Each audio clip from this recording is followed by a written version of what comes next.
We've had some issues on campus. Fraternities, calling out girls on social media after hooking up with them. It's a crude game. How's it going? Hey John, how are you doing, sir? I'm great. How are you? I'm good, thanks. Thanks very much for taking the call. Congratulations on the movie. I really enjoyed it. I was watching it again this morning. It's a really great kind of slasher throwback, but at the same time, it feels very, very not just timely, but very different. It's kind of, I mean, obviously, social media has really impacted the slasher and the horror genre as a general rule, but this one felt very different, as though you were coming at it from a different kind of direction. Can you explain a little bit how it all came about? Because I know it was a short film back in 2012, but it was very specifically about kind of focusing on social media and kind of the dangers, the toxicity, you know, of social media. Yeah, exactly. You said it right. The movie started. I went to grad school at USC, and I made a short film called Dem Banger for a class called Making Media for Social Change. And the goal of the class was to make a short film that created a call to action on one particular issue. You got to pick that you felt, like you needed some addressing towards. So I picked Facebook privacy online dangers. And the movie ended up doing really well. It got a good response as a short film. This was back in 2012. We had test audiences that 90% of people went online and changed their Facebook settings after watching this movie, which is it's like the opening scene of Scream, but with a guy in Facebook. And I knew that I had an idea for a short film. And 7 years later, it was a journey. To on your point on social media and sort of like the journey, one major point was, or part of the journey was when the movie Unfriended came out.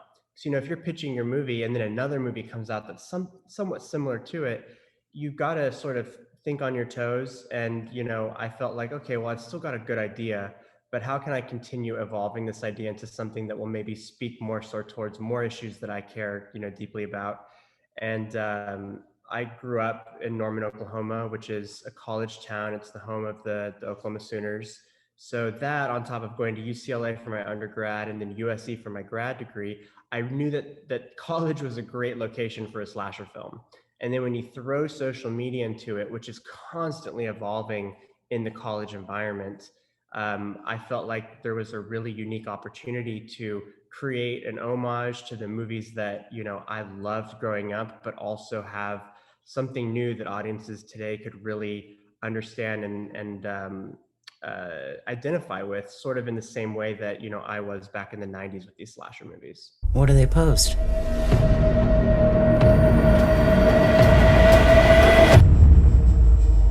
An exclamation point. Not only that, but the actual social media itself appears visually on the screen a lot more than we're used to as well. That was something that could have worked completely against you, but it really doesn't in the end. That must have been a real kind of a brain rack, especially in the kind of the writing scene to make sure you could implement that just the right way, Yeah, that was an entire process in itself. So what we did is in the script, I remember from the very beginning, like in 2013, asking my USC professor, how do I write social media in a script? And they had no idea. So, that itself was a challenge, and how to write it in a fluid way that we use today. And that was something that constantly evolved over time, but it was very important for us. We treated social media like a character itself. Social media needed to be constantly present, not just a character, but also a language. It was a character, but also a language that the actors or the characters themselves spoke. And so the production had to treat it like a character, whereas the cast and the creatives, we had to treat it kind of like a language.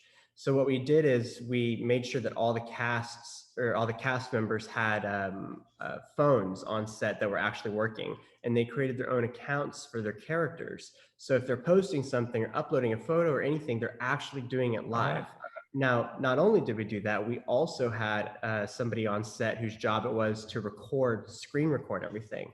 So we treated these phones kind of like B cams, C cam, D cams even. Whatever phones were active, if it was active in the scene, it was recording, and that person was off camera live responding to whoever was performing on scene. So we took those screen recordings and were then able to give them to the post team and create this pipeline of what needed to be animated ahead of time, because we knew that we didn't just want graphics popping up. We needed the social media to be within the image of the movie itself. And that took planning from like way before we even like picture locked the movie.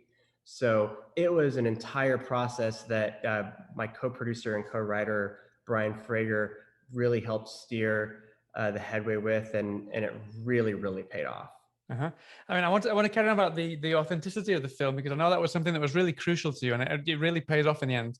I was reading that the kind of, especially the final scenes for you, it was important that was almost played like a theatrical performance. No, you actually got them to do it as if they were doing a play. How did that? I mean, I don't really understand kind of the difference between acting something in a film and acting in a play. How did you integrate that so that it became more authentic from like a play director's point of view? Yeah, totally. I'm so glad I could talk about this, because I studied theater at undergrad, and it's not very common that you get to approach a movie like a play all the time. You know, you get little scenes and sections, but you know, really, you can think of a play. You know, you got your stage entrance to your stage exit. So it was important really, we didn't have a lot of time.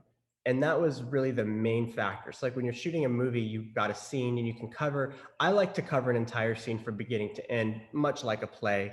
But you know, as you mentioned in the end, it's such a unique opportunity because we had a scene that took place in a room with a giant window where the actors had to react to something that was going on outside for quite a few pages.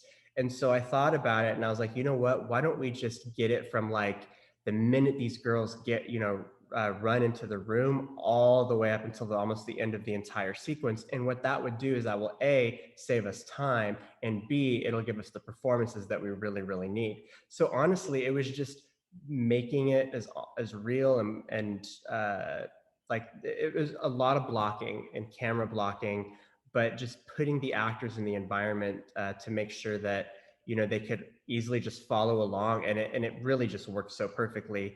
The other thing is the location. We had total control of this location, and because we had total control of this location, we're able to do that.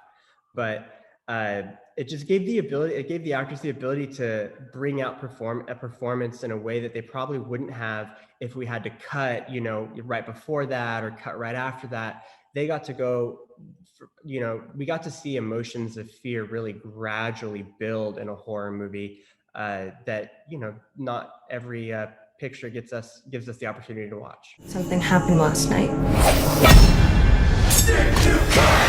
Coupled to that, the choice of the mask, although it looks like a very simple mask, there's a lot of reasoning behind you choosing that. I'm going to read this out because I was stalking you on Instagram, on social media before, and there was a quote that you put on one of your pictures. It said, "There's a cheekiness to the mask, which not only calls back on other masked slashers, but it is also a comment on looking at yourself for the monsters that lurk in this world that are often right in front of you."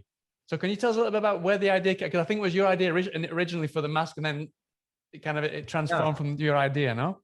Absolutely. Then that was a quote from one of our first reviews, and it was just amazing because I knew that people got it.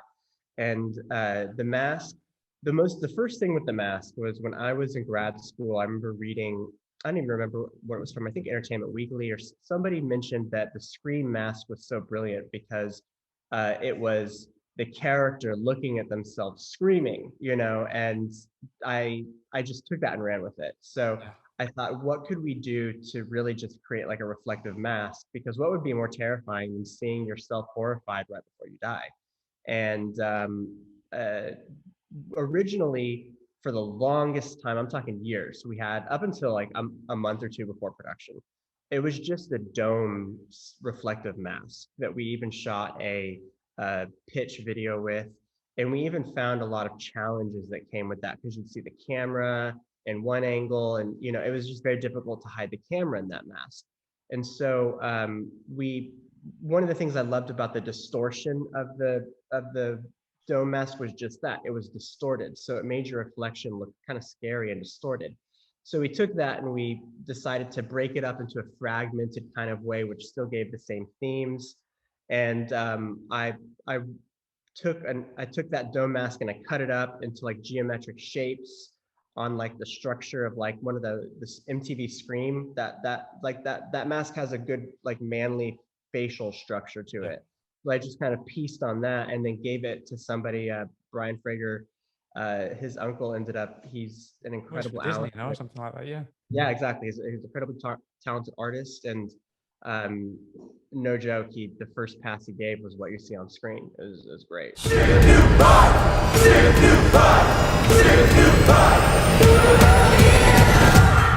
You know, The Mask, we hope that it can really, like you said, not only call back to like those slasher films, like it has a very sort of Jason Voorhees kind of structure, like Jason X maybe. I don't know if you've seen Jason X, but that kind of has, it really reminded me of, which I kind of liked.